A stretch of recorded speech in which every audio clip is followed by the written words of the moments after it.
இந்த டிஷ் பண்ணுறதுக்காக நீங்கள் மார்க்கெட்டில் வந்து நாட்டு பீர்க்கங்காய் அப்படின்னு சொல்லி கேட்டு வாங்கிக்கோங்க. நீளமான உள்ள பீர்க்கங்காய் வந்து வேண்டாம், அது வந்து ருசி ரொம்ப இருக்காது.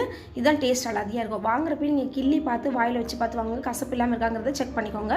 நீங்கள் இந்த மாதிரி பீலை வச்சு பீல் பண்ணிங்கன்னா உங்களுக்கு சதப்பகுதி ரொம்ப வீணாகாது. ஸோ அந்த மாதிரி எல்லாத்தையும் சீவி எடுத்துக்கோங்க.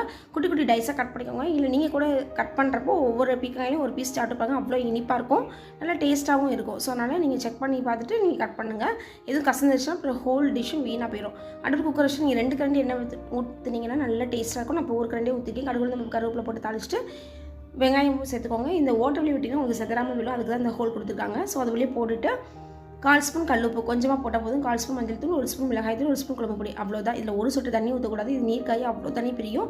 5 நிமிஷம் கழிச்சு நல்லா வெந்துடும். நீங்கள் அடுப்பில் ஹையில் வச்சுட்டு ஒரு 7 நிமிஷம் போல் வச்சுருந்தீங்கன்னா நல்லா சுருண்டு வந்துடும். அதுக்கப்புறம் நீங்கள் சாதத்தோட சாப்பிட்றதுக்கு அவ்வளோ டேஸ்ட்டாக இருக்கும். ட்ரை பண்ணி பாருங்கள். இந்த வீடியோ பிடிச்சா ஹோம் வீச்சை சேனலுக்கு சப்ஸ்கிரைப் பண்ணுங்கள், லைக் பண்ணுங்கள், ஷேர் பண்ணுங்கள். எங்கள் வீட்டு கைப்பக்கம் உங்கள் வீட்லையும் கம்பம் கட்டும். வாழ்க வளமுடன்.